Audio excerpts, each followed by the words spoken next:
बुजुर्गों दोस्तों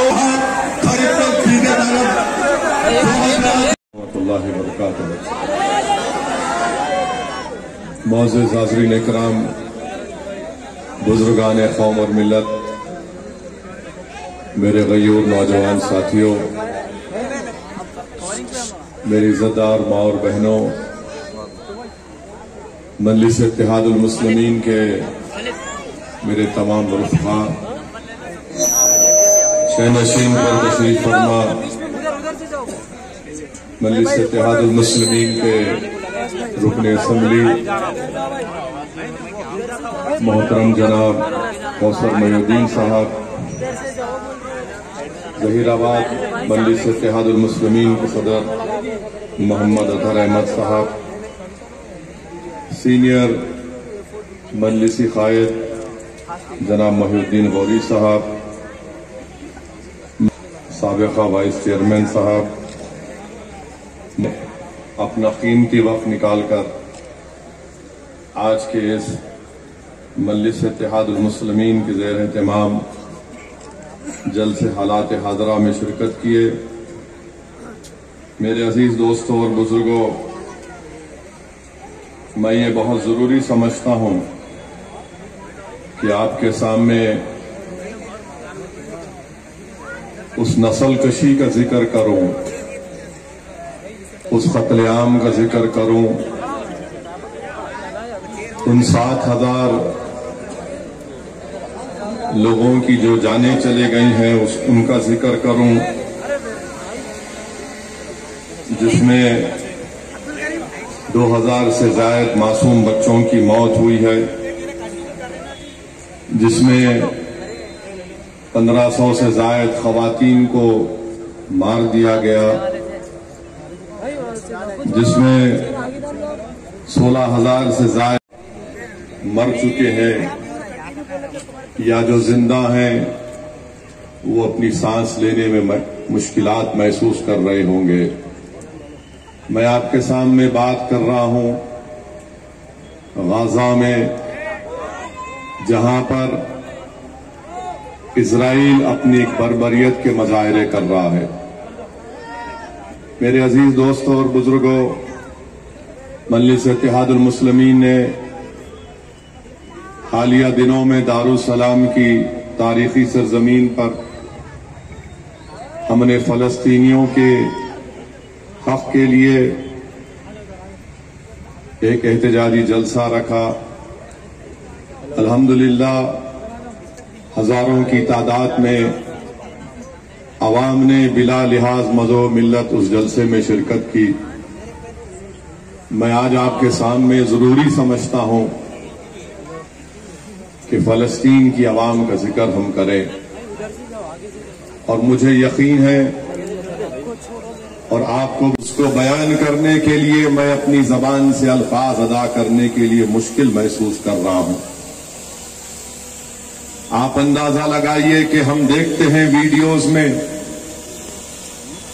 कि एक 6 साल की बच्ची, उसके सामने उसकी मां, बाप, उसकी दादी मर जाती है, ये बच्ची बच जाती है तो उस बिल्डिंग के मलबे से एक 6-7 साल की बच्ची उठकर मम्मा मम्मा कहकर पुकारती है।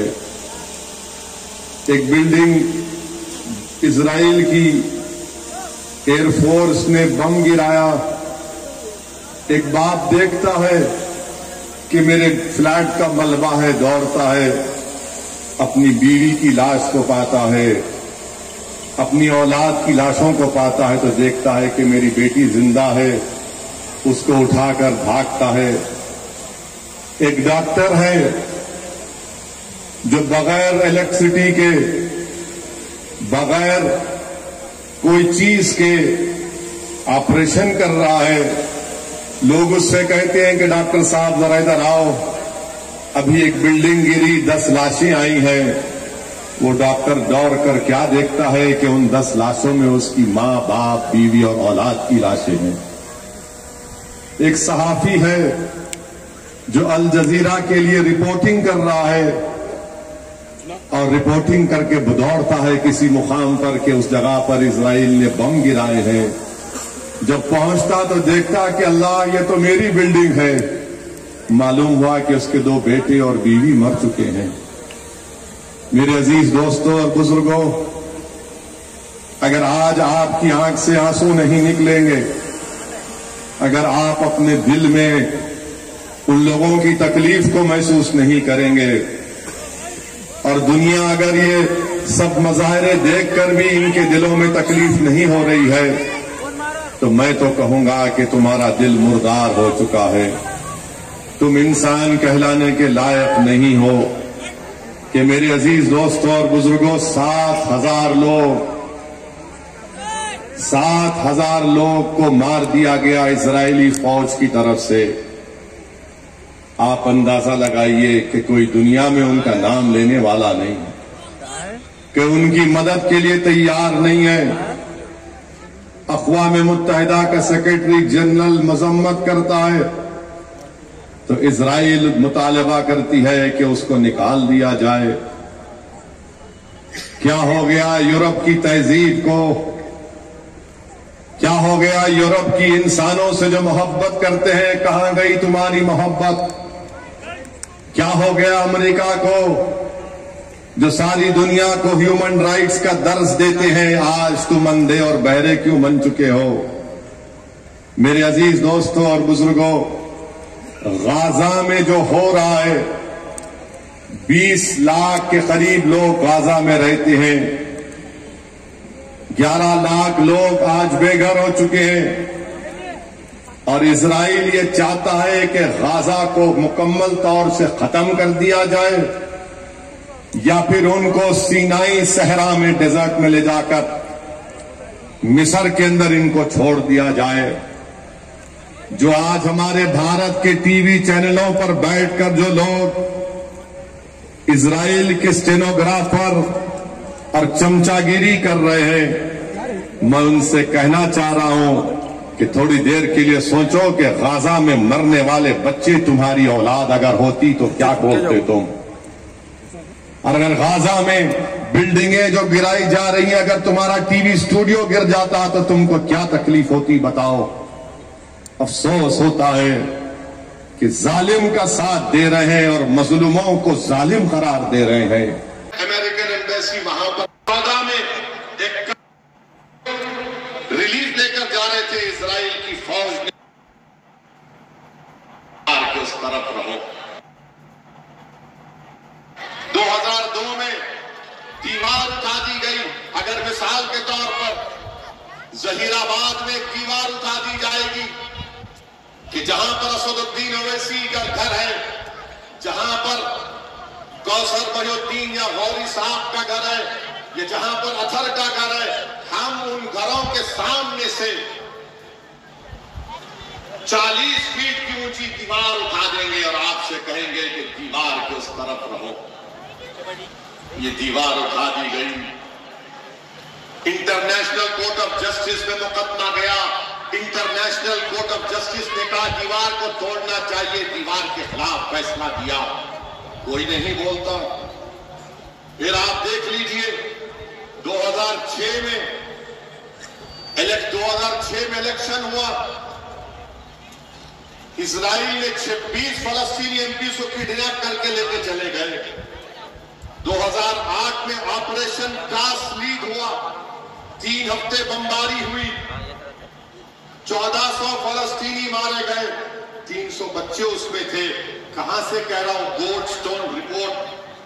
2010 में एक कश्ती गई थी, मरिया मरमुमा कुछ नाम था। उस कश्ती में जो लोग रिलीफ लेकर जा रहे थे, इजराइल की फौज ने उनको मार दिया। 2012 में operation pillar of defence Israel ने किया। गाजा पर बमबारी की, 150 लोगों की मौत हुई। 2014 में 51 दिन तक हमला किया इजराइल ने गाजा में। ऑपरेशन प्रोटेक्टिव एज के नाम पर 2000 फलस्तीनी मारे गए। 2018 में ये ट्रंप ने जेरूसलम को कह दिया कि मैं अमेरिकन एम्बेसी वहां पर बनाऊंगा, तो उससे हुआ क्या कि वो ऑक्यूपाइड टेरिटरी थी, उसको खत्म कर दिया कानून को उनके एक तरफा ऐलान करके। अमेरिका वो इस फलस्तीनी रेफ्यूजी को पैसे देता था, जिनको नखबा जिसको कहते हैं मैंने निकालने को 1948 में ट्रंप ने उसको खत्म कर दिया। आज इजराइल के जेलों में 6000 फलस्तीनी जेल में है, कोई मुकदमा नहीं। हर साल इजराइल 500 से 600 मासूम बच्चों को जेल में डालता है, मिलिट्री कोर्ट में बच्चों का मुकदमा चलाता है। बताइए आप कौन सा काम इजराइल कर रहा है? मेरे अजीज दोस्तों और बुजुर्गों, आपको बताने का मकसद यही है कि इजराइल एक अपार्थाइड स्टेट है। इजराइल एक ऐसा मुल्क है जिसमें फलस्तीनियों को जानवरों से बदतरीन सलूक उनसे किया जाता है। ये मैं नहीं कह रहा हूं, इजराइल की ह्यूमन राइट्स कमेटी है जिसका नाम बेटसलम, वो कहता है इजराइल के बारे में। ये ज़ायनिस्ट लोग हैं, ये तोरा पे नहीं मानने वाले हैं, ज़ायनिस्ट हैं। आज यही लोग मासूम फलस्तीनियों को उनकी खून की होली खेली जा रही है। मेरे अजीज दोस्तों और बुजुर्गों, आप अंदाजा नहीं लगा सकते कि वहां पर क्या हाल होगा आज। आप सोचो 12 दिन से आईसिस के ऊपर 2 साल 2.5 साल आईसिस से जंग लड़ी गई। उतने बम जो 2-1.5-2 साल में गिराए गए थे, जो अफगानिस्तान पर उस वक्त नेटो बम गिराता था, इन 12 दिनों में 2 साल के बम सिर्फ 12 दिनों में गिराए गए गाजा के ऊपर। आप सोचो, तसव्वुर भी नहीं कर सकते आप कि अगर यहां पर सिर्फ पटाखे फोड़ दिए जाएं और आपसे कहा जाए कि कोई नहीं उठेगा, 10 मिनट तक पटाखे फोड़े जाएंगे, मुझे यकीन है कि 10-15 लोग बेहोश हो जाएंगे उन आवाजों को सुनकर। मेरे भाई 75 साल से ये फलस्तीनी अपनी जानों के नजराने पेश कर रहे हैं। 75 साल से उस सरजमीन को अपने खून से लाल कर रहे हैं। मैंने एक वीडियो देखा कि एक मासूम बच्चा खड़ा हुआ है 22-24 साल का। इनमें इंसानियत नाम की कोई चीज बाकी नहीं रही। अरे तुमसे अच्छा तो शेर है जंगल का जो अपनी भूख के लिए किसी जानवर को मार कर खाता है।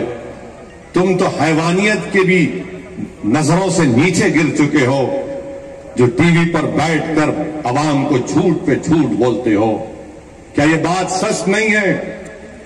और बार बार पूछते कि ये 10 अक्टूबर को हुआ, अब उसकी मजम्मत करो। अरे क्या मसले फलस्तीन 10 अक्टूबर को शुरू हुआ? 1948 में नखबा हुआ। जब नखबा हुआ तो 7 लाख फलस्तीनियों को निकालकर फेंक दिया गया। कितने? 7 लाख फलस्तीनियों को निकालकर फेंक दिया गया। वो 7 लाख या तो लेबनान में है, या उर्दून में है, या दमिश्क में है, या फिर कहीं पर मिस्र में होंगे। ये नकबा 48 में शुरू हुआ। किसने बाल्फोर डिक्लेरेशन किया? यही अंग्रेज जो भारत छोड़कर चले गए, बाल्फोर डिक्लेरेशन के जरिए फलस्तीनियों की जमीन पर लाकर इन ज़ायनिस्ट लोगों को बसा दिया। फिर 67 की 6 दिन की जंग हुई, जिसमें ईस्ट जेरूसलम चला गया, गाजा चला गया, वेस्ट बैंक चला गया। उस वक्त भी 2.5-3 लाख फलस्तीनी अपने वतन से महरूम हो गए। बताओ क्या यह सच्चाई नहीं है? अरे तुम लोग तारीख को अगर तोड़ मोड़ कर झूठ पेश कर रहे हो तो सच्चाई हम बयान करेंगे। हम जानते हैं फलस्तीन की तारीख को। और मेरे अजीज दोस्तों और बुजुर्गों, जब यहूदियों पर जुल्म किया जा रहा था, तो जुनूबी स्पेन में हुकूमत थी मुसलमानों की। जब यहूदी यूरोप से भाग रहे थे, उस जुनूबी स्पेन में मुसलमानों की हुकूमत ने यहूदियों को कहा कि आओ यहां पर रहो, हम तुमको अमन से रखेंगे, तुम अपने मजहब पर चलो, अपनी तौरात पढ़ो। और यहूदी मानते हैं कि उनका सुनहरा दौर था जुनूबी स्पेन में, जब तुर्कों की हुकूमत थी, सल्तनत उस्मानिया। जब आप देखिए वहां पर 1.5 लाख यहूदियों को सल्तनत उस्मानिया में कहा गया कि आओ इज्जत की जिंदगी गुजारो, तुम्हारी मजहब पर कोई पाबंदी नहीं होगी। उस वक्त पोलैंड और यूक्रेन में उतने यहूदी नहीं थे जो सल्तनत उस्मानिया में आकर इज्जत की जिंदगी गुजारते थे। मेरे अजीज दोस्तों और बुजुर्गों, आज इजराइल में फलस्तीनी है, 17 लाख फलस्तीनी है, सेकंड क्लास सिटीजन है। उनके खिलाफ 65 कानून उनके खिलाफ इस्तेमाल होते हैं। वेस्ट बैंक, मगरबी किनारा जिसको कहते हैं, गाजा पट्टी, ईस्ट जेरूसलम है, जिसको ऑक्यूपाइड टेरिटरीज कहते हैं। टीवी चैनल पर आप सुनिए तो ये इजराइल के स्टेनोग्राफर जो बड़े एंकर बनकर बैठते हैं, मेरी फोटो दिखाते हैं, गाजा गैंग। अबे तू कौन सी गैंग का है फिर? गाजा गैंग, ओवैसी की फोटो। ये तारीख जो बयान कर रहा हूं, मुझे यकीन है कि ये ज़ायनिस्ट के एजेंट हैं, इनको आज रात भर नींद नहीं आएगी। मेरे भाई, ईस्ट जेरूसलम में 3,27,000 फलस्तीनी रहते हैं, और फिर वेस्ट बैंक में 20 लाख, गाजा पट्टी में 21 लाख। ये जो लोग आज बैठकर बोल रहे ये हुआ वो हुआ, क्या अक़वाम मुत्तहिदा का रेजोल्यूशन नंबर 242 नहीं कहता कि इजराइल को वेस्ट बैंक, गाजा से, ईस्ट जेरूसलम से विड्रॉ करना है? नहीं बोलेंगे आपको, मगर इसलिए बयान कर रहा हूं ताकि आपको मालूम हो, ताकि आप इसको बताएं अपनी औलाद को, अपने दोस्तों को बताएं। क्या 1987 में 4th जिनीवा कन्वेंशन का वायलेशन नहीं हुआ था? क्यों हुआ था बताओ ज़ायनिस्ट लोगों? फिर 1993 में ऑस्लो अकॉर्ड हुआ, यासिर अराफात खड़े हुए हैं, उस वक्त का इजराइल का प्राइम मिनिस्टर और ज़ायनिस्ट खड़ा हुआ है, और कहा गया 5 साल में फलस्तीन एक मुल्क बनेगा। 5 साल जाके आज 25-30 साल हो गए। क्या हुआ ऑस्लो अकॉर्ड का? बताओ अमेरिका, बताओ बरतानिया, बताओ इटली, बताओ G7, उस ऑस्लो अकॉर्ड का क्या हुआ? 2002 में दीवार उठा दी गई। अगर मिसाल के तौर पर जहीराबाद में एक दीवार उठा दी जाएगी कि जहां पर असदुद्दीन ओवैसी का घर है, जहां पर कौसर मोहिउद्दीन या गौरी साहब का घर है, या जहां पर अथर का घर है, हम उन घरों के सामने से 40 फीट की ऊंची दीवार उठा देंगे और आपसे कहेंगे कि दीवार के उस तरफ रहो। ये दीवार उठा दी गई। इंटरनेशनल कोर्ट ऑफ जस्टिस में मुकदमा गया। इंटरनेशनल कोर्ट ऑफ जस्टिस ने कहा दीवार को तोड़ना चाहिए, दीवार के खिलाफ फैसला दिया। कोई नहीं बोलता है। इजराइल में कोई कॉन्स्टिट्यूशन नहीं है। भारत में अक़लियतों से नहीं कहा जाता कि तुम जहीराबाद की इस रोड पर नहीं चलोगे, तुम्हारी रोड मुख्तलिफ है। इजराइल में इजराइलियों के लिए रोड अलग है, फलस्तीनियों की रोड अलग है। भारत में यह तो नहीं किया जाता कि अगर मैं घर से निकलूं तो मुझे 100 चेक पॉइंट को पास करना पड़ेगा। ये गाजा के लोग 16 साल से ऐसा कर रहे हैं, इन पर जुल्म किया जा रहा है। जेल में रहना आसान है, गाजा में रहना इतना मुश्किल काम है। कम से कम जेल में कोई जाकर कैदी से मिल सकता है। जेल में उसको 3 टाइम का खाना मिलता है। मगर गाजा के लोगों को 16 साल से जुल्म उन पर किया जा रहा है।